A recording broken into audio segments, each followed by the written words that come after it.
नमस्कार साथियों, जैसा कि आप जानते हैं कि यूपीएससी के सिविल सर्विसेज एग्जामिनेशन का प्रीलिम्स 2020 का पेपर 4 अक्टूबर 2020 को हुआ। तो उसमें जो हिस्ट्री और पॉलिटी के जो क्वेश्चन पूछे गए थे उसका विश्लेषण कर चुके थे। इस वीडियो में एनवायरनमेंट एंड इकोलॉजी से करीब करीब 15 क्वेश्चन पूछे गए थे। यदि प्रत्यक्ष रूप से एनवायरनमेंट और इकोलॉजी में बात करेंगे तो 15 क्वेश्चन पूछे गए थे। तो उन 15 क्वेश्चंस के बारे में चर्चा करेंगे कि उसका सही उत्तर क्या होगा और सही उत्तर कैसे लगाया जाना चाहिए।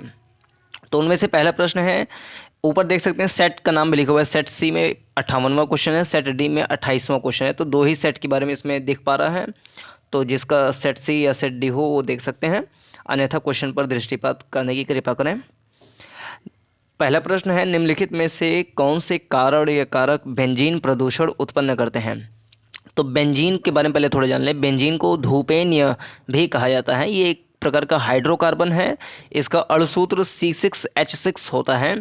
ये देखने में कलरलेस लिक्विड होता है, यानी कि रंगहीन तरल पदार्थ होता है। और क्रूड ऑयल में प्राकृतिक रूप में ये बहुतायत में पाया जाता है। और बेंजीन कैंसरजन एक रासायनिक पदार्थ है, इसलिए इसका औद्योगिक उपयोग बहुत कम होता है। बेंजीन कहाँ कहाँ पाया जाता है, यानी कि बेंजीन प्रदूषण कौन कौन से पदार्थ उत्पन्न करते हैं। तो उनमें से पहला है स्वचालित वाहन जो है, ऑटोमोबाइल द्वारा निष्कासित पदार्थ जो हैं उसके कारण से बेंजीन प्रदूषण होता है। दूसरा तंबाकू का धुआं से, लकड़ी का जलना। चौथा रोगन के किए गए लकड़ी के फर्नीचर का उपयोग, जैसे जब हम लकड़ी का वार्निश करते हैं या कलर करते हैं तो उसमें जो गंध निकलता है तो वो भी बेंजीन प्रदूषण का एक कारक है। पांचवा पॉलीयूरेथीन। पॉलीयूरेथीन एक प्रकार का फोम होता है, जब उसको जलाते हैं तब भी बेंजीन प्रदूषण होता है। तो इसमें 1 2 3 4 5 पाँचों वाला आंसर इसमें सही हो जाएगा। अगला प्रश्न, भारत के मरु राष्ट्रीय उद्यान। मरु राष्ट्रीय उद्यान को इंग्लिश में डेजर्ट नेशनल पार्क बोलते हैं। ये भारत का बहुत बड़ा, सबसे बड़ा राष्ट्रीय उद्यान है, जिसको मरु राष्ट्रीय उद्यान बोलते हैं। ये राजस्थान में थार वाला जो एरिया है वहाँ पर दो ज़िले हैं, जैसलमेर और बाड़मेर। उसमें करीब 3162 वर्ग किलोमीटर के क्षेत्रफल में मरु राष्ट्रीय उद्यान फैला हुआ है।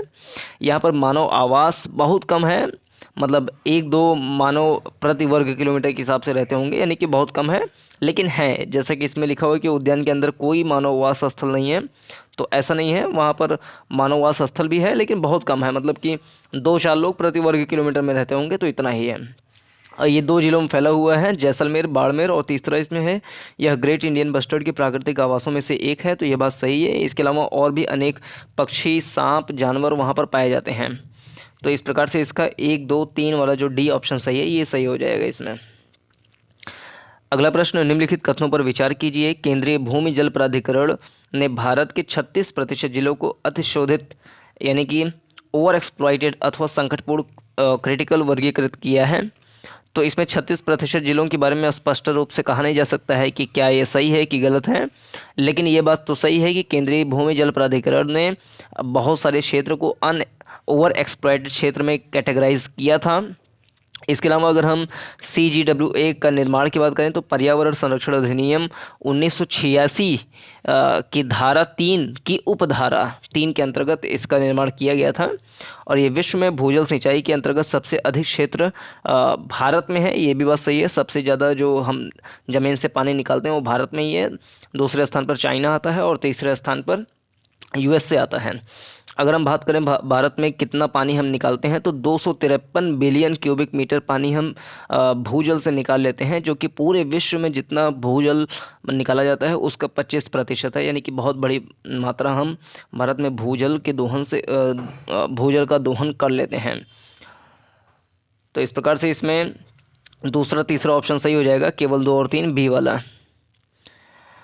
अगला प्रश्न, निम्नलिखित बाघ आरक्षित क्षेत्रों में क्रांतिक बाघ आवास यानी क्रिटिकल टाइगर हैबिटेट के अंतर्गत सबसे बड़ा क्षेत्र किसके पास है। तो इसमें नागार्जुन सागर श्रीशैलम, ये सही हो जाएगा। नागार्जुन सागर श्रीशैलम जो है वो आंध्र प्रदेश में है, इसका क्षेत्रफल 3568 किलोमीटर का है। सुंदरवन राष्ट्रीय उद्यान की बात करें तो ये 1330 किलोमीटर स्क्वायर में फैला हुआ है, जो कि पश्चिम बंगाल में है।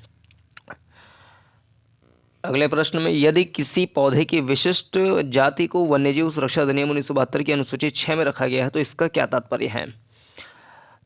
ए, उस पौधे की खेती करने के लिए लाइसेंस की आवश्यकता है। ये बात सही है। बी, ऐसे पौधों की खेती किसी भी परिस्थिति में नहीं हो सकती, ये भी बात सही है। यह एक आनुवंशिकतः रूपांतरित फसली पौधा है, ये गलत है। ऐसा पौधा आक्रामक होता है और पारितंत्र के लिए हानिकारक होता है, तो ये भी इसमें गलत है। दरअसल वन्यजीव संरक्षण अधिनियम 1972 जो आया था उसमें 6 अनुसूचियाँ थी। पहली और दूसरी अनुसूची में ऐसे सभी वन्य जीवन को पूर्ण सुरक्षा की गारंटी दी गई है और कठोरतम सज़ा का प्रावधान किया गया है। अनुसूची 3 और 4 में कम सज़ा का प्रावधान किया गया है। अनुसूची 5 में देखें तो इन जानवरों का शिकार हो सकता है जो अनुसूची 5 में रखे गए हैं, और अनुसूचित 6 में ऐसे पौधों को रखा गया है जो संरक्षित पौधे हैं, यानी संरक्षित पौधों की खेती और रोपण पर रोक लगाया गया है पूरी तरीके से। तो इसमें बी वाला जो ऑप्शन है, ऐसे पौधों की खेती किसी भी परिस्थिति में नहीं हो सकती, ऑप्शन नंबर बी इसमें ज़्यादा सही होना चाहिए।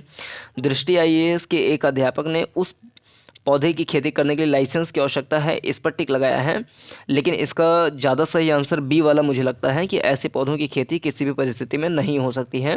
लेकिन अब यूपीएससी इसका सही आंसर क्या मानती है वो देखा जाएगा। और इसमें आपको क्या लगता है कि कौन सा ऑप्शन सही होना चाहिए, वो भी आप बता सकते हैं। अगला प्रश्न, निम्नलिखित में से कौन सा कथन कार्बन के सामाजिक मूल्य पद का सर्वोत्तम रूप से वर्णन करता है? आर्थिक मूल्य के रूप में यह निम्नलिखित में से किसका माप है? तो इसका सीधा सा जो परिभाषा है कार्बन के सामाजिक मूल्य का सीधा सा परिभाषा यह है कि प्रदत्त वर्ष में 1 टन कार्बन डाइऑक्साइड के उत्सर्जन से होने वाली दीर्घकालीन क्षति, दैट इज कॉल्ड कार्बन के सामाजिक मूल्य, यानी कि सोशल वैल्यू ऑफ कार्बन। तो ये इसमें सही हो जाएगा, इसमें ऑप्शन ए वाला। अगला, भारत के संदर्भ में निम्नलिखित में से किन पद्धतियों को पारितंत्र अनुकूली कृषि माना जाता है? तो फसल विविधीकरण ये सही है इसमें, यानी कि हम कह सकते हैं क्रॉप डाइवर्सिफिकेशन जो होता है, यानी कि विभिन्न प्रकार की फसलें करना, ऐसे फसलें जिसमें नाइट्रोजन की मात्रा अधिक मिले, जैसे कि अरहर की खेती करना या दालों की खेती करना। इस प्रकार से जब फसल में विविधीकरण किया जाता है तो मृदा में एक जो पोषक तत्वों की मात्रा है वो बरकरार रहती है। दूसरा है शिव अधिक, यानी कि लिग्यूम इंटेंसिफिकेशन, ये भी सही है। और टेंसियोमीटर का उपयोग करना, यानी कि जो मृदा में आर्द्रता का मापन किया जाता है वो एक यंत्र होता है टेंसियोमीटर, तो इसका प्रयोग करना ये भी सही है, पारितंत्र अनुकूली है।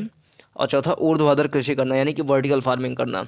जैसे प्रदूषण के समय में कुछ शहरों जैसे कि दिल्ली और बड़े बड़े शहरों में वर्टिकल गार्डनिंग की व्यवस्था की जाती है, जो कि हम कह सकते हैं कि जो बालकनी वाले गार्डनिंग होती है, वर्टिकल गार्डनिंग दीवारों पर कर देते हैं, पूरी पूरी बिल्डिंग में भी कर देते हैं, तो वर्टिकल गार्डनिंग भी पारितंत्र अनुकूली कृषि माना जाता है। तो इसमें चारों ऑप्शन सही हैं, यानी कि ऑप्शन नंबर डी सही हो जाएगा इसमें।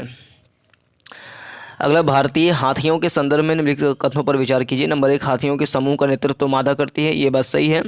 और मादा में भी वो मादा करती है जो ज़्यादा वरिष्ठ होती है, जो ज़्यादा सीनियर मादा हथनी होती है, वो नेतृत्व करती है। दूसरा, हाथी की अधिकतम गर्भावधि 22 माह तक हो सकती है, ये बात भी सही है। 18 से 22 माह तक की उसकी गर्भावस्था होती है। अधिकतम की बात करें तो 22 माह ही होती है। इसके अलावा सामान्यतः हाथी में 40 वर्ष की आयु तक ही बच्चे पैदा करने की क्षमता होती है। तो अगर हम उनका जीवन काल देखें तो अफ्रीकी बुश हाथी जो होते हैं वो उनका 60 से 70 वर्ष की जीवन काल होता है। एशियाई हाथियों का 48 वर्ष तक जीवन काल होता है। तो 40 वर्ष तक ही बच्चे पैदा करने की क्षमता होती है, ये शायद गलत हो सकता है, क्योंकि जब 48 साल तक जीवन है या कभी कभी 60 से 70 साल तक जीवन है, तो हो सकता है कि वो 45 साल पे भी बच्चे पैदा करने के सक्षम हो। तो तीसरा ऑप्शन गलत हो सकता है। चौथा, भारत के राज्यों में हाथियों की सर्वाधिक जीवन संख्या केरल में है, तो केरल में नहीं है, कर्नाटक में है। तो इसमें ऑप्शन 1 और 2 जो है ये ज़्यादा सटीक है, तो केवल 1 और 2 वाला ऑप्शन ए सही हो जाएगा। निम्नलिखित में से कौन सा संरक्षित क्षेत्र कावेरी बेसिन में स्थित है? बेसिन आप जानते होंगे, जैसे वॉश बेसिन होता है, एक मुख्य नदी बहती रहती है, उसके चारों तरफ से अन्य नदियाँ आकर के मिलती हैं, तो जो पूरी नदियाँ और उपनदियों का जो पूरा क्षेत्र बनता है उसी को बेसिन कहा जाता है। तो किस बेसिन में कौन से उद्यान पाए जाते हैं उनके बारे में इसमें पूछा गया है कि निम्नलिखित में से कौन सा संरक्षित क्षेत्र कावेरी बेसिन में स्थित है? तो नागर होले राष्ट्रीय उद्यान जो है वो इसके बेसिन में नहीं है, इसके बेसिन में है, क्योंकि अगर हम कावेरी की बात करें तो इसमें दो नदियाँ जो आकर मिलती हैं, भावनी और एक नदी और कावनी, दो नदी मिलती हैं इसमें। तो कावनी नदी के तट पर नागरहोले राष्ट्रीय उद्यान है, और सत्यमंगलम बाघ आरक्षित क्षेत्र जो है वो भावनी नदी के तट पर है, और वायनाड वन्यजीव अभयारण्य ये कामनी नदी के तट पर है, और पापीकोंडा राष्ट्रीय उद्यान ये गोदावरी नदी के तट पर है। तो दूसरा ऑप्शन छोड़ देंगे। कावनी, भावनी, कावनी, ये जो नदियां हैं कावनी और भावनी, ये कावेरी की सहायक नदियां हैं, यानी कि इस बेसिन में पहला, तीसरा और चौथा वाला राष्ट्रीय उद्यान मिल रहा है, संरक्षित क्षेत्र मिल रहा है, तो ये सही हो जाएगा। तो पहला, तीसरा, चौथा, यानी कि ऑप्शन नंबर सी इसमें सही हो जाएगा। भारत की जैव विविधता के संदर्भ में Ceylon frogmouth, coppersmith barbet, grey chinned minivet और वाइट ब्रोटेड रेस्टॉर्ड रेड स्टार्ट क्या है? तो ये चार के चारों पक्षी हैं। इसमें से दो पक्षियों को अंतिम में दिखाएंगे भी, आप देख भी सकते हैं कि सीलोन फ्रॉग माउथ कैसे दिखता है और कॉपर स्मिथ बार्बेट कैसे दिखता है, उसको अंत में दिखा भी देंगे। भारतीय अनूप मृग यानी कि बारहसिंगा की उस उपजाति जो पक्की भूमि पर फलती फूलती है और केवल घास भक्षी है के संरक्षण के लिए निम्नलिखित में से कौन सा संरक्षित क्षेत्र प्रसिद्ध है? तो कान्हा राष्ट्रीय उद्यान ये प्रसिद्ध है। और मानस राष्ट्रीय उद्यान ये अपने असम में पाया जाता है। ये कान्हा राष्ट्रीय उद्यान, कान्हा राष्ट्रीय उद्यान में अनूप मृग यानी बारहसिंगा पाया जाता है, जिसके बारे में विशेषताएं बताई गई हैं इसमें। निम्नलिखित में से कौन से ऐसे सर्वाधिक संभावनीय स्थल है जहां कस्तूरी मृग अपने प्राकृतिक आवास में मिल सकता है? तो कस्तूरी मृग जो होता है वो नेचर में बहुत गर्म होता है, इसलिए उसको ठंडी जगह ज़्यादा सूट करती है। तो अस्कोट वन्यजीव अभयारण्य और गंगोत्री राष्ट्रीय उद्यान ये जो है उत्तराखंड की साइड में, तो बर्फीली क्षेत्र है, तो वहाँ पर ये पाई जाती हैं। तो ऑप्शन नंबर 1 और 2 सही हो जाएगा इसमें, ए वाला। ग्रामीण सड़क निर्माण में पर्यावरणीय दीर्घ उपयोगिता को सुनिश्चित करने अथवा कार्बन पदचिह्न मतलब कि कार्बन फुटप्रिंट को घटाने के लिए निम्नलिखित में से किसके प्रयोग को अधिक प्राथमिकता दी जाती है? तो इसमें प्रधानमंत्री ग्रामीण सड़क योजना में ये सारी बातें आई थीं कि इन चीज़ों का प्रयोग करके कार्बन फुटप्रिंट को कम किया जा सकता है। उनमें से था ताम्र स्लैग और शीत मिश्रित एसफाल्ट प्रौद्योगिकी और जियो टेक्सटाइल्स। तो इसमें 1, 2, 3 वाला सही हो जाएगा, ए ऑप्शन। निम्नलिखित कथनों पर विचार कीजिए। कोयले की राख में आर्सेनिक, सीसा और पारद अंतर्विष्ट होते हैं, ये बात सही है। कोयला संचालित विद्युत संयंत्र पर्यावरण में सल्फर डाइऑक्साइड और नाइट्रोजन के ऑक्साइड उत्सर्जित करते हैं, ये भी सही है। भारतीय कोयले में राख की अधिक मात्रा पाई जाती है, तो ये भी बात इसमें सही है, क्योंकि भारत में जिस प्रकार के कोयले पाए जाते हैं उसमें राख अधिक मात्रा में पाया जाता है। तो लगभग तीनों बातें इसमें सही हैं, तो डी वाला इसमें सही हो जाएगा, 1, 2, 3। खेती में बायोचार, बायोचार मतलब होता है, बायो मतलब कि बायोमास, चार मतलब चारकोल का क्या उपयोग होता है? तो इसके उपयोग के बारे में बात करें तो जो तीनों उपयोग हैं, ये तीनों उपयोग होते हैं बायोचार का। बायोचार ऊर्ध्वाधर खेती वर्टिकल फार्मिंग में वृद्धिकर माध्यम के अंश के रूप में प्रयुक्त किया जा सकता है। दूसरा, जब बायोचार वृद्धिकर माध्यम के अंश के रूप में प्रयुक्त किया जाता है तो वह नाइट्रोजन यौगिकीकारी सूक्ष्म जीवों की वृद्धि को बढ़ावा देता है। जब बायोचार वृद्धिकर माध्यम के अंश के रूप में प्रयुक्त किया जाता है तब वह उस वृद्ध दर माध्यम की जल धारण क्षमता को अधिक लंबे समय तक बनाए रखने में सहायक होता है, क्योंकि मिट्टी बहुत महीन होती है तो जल धारण क्षमता उसकी बढ़ जाती है। तो तीनों इसमें सही हो जाएगा। ये जो पक्षी देख रहे हैं सामने, इसका नाम है सीलोन फ्रॉग माउथ। ये भारत के पश्चिमी तट से होते हुए श्रीलंका के पश्चिमी तट वाले जितने अपना इकोलॉजिकल एरिया हैं वहाँ पर ये पाया जाता है। इसकी आँखें वगैरह आप देख सकते हैं, बिल्कुल जैसे आउल की होती है, उल्लू की, उस टाइप से इसका सामने वाला भी चेहरा है और आँखें भी वैसी ही हैं। और ये जो है ये कॉपर स्मिथ बार्बेट है। ये सारी पक्षियाँ हैं जिसके बारे में प्रश्न भी पूछा गया था। इस वीडियो में मुख्य रूप से इतना ही। हिस्ट्री, पॉलिटी और ये इकोलॉजी एंड एनवायरनमेंट से 15 क्वेश्चन पूछे गए थे। अब इसके आगे जो ज्योग्राफी है, इकोनॉमिक्स है, साइंस एंड टेक्नोलॉजी है, इससे रिलेटेड वीडियो लाएंगे। तो वीडियो को देखने के लिए बहुत बहुत धन्यवाद। नमस्कार, जय हिंद।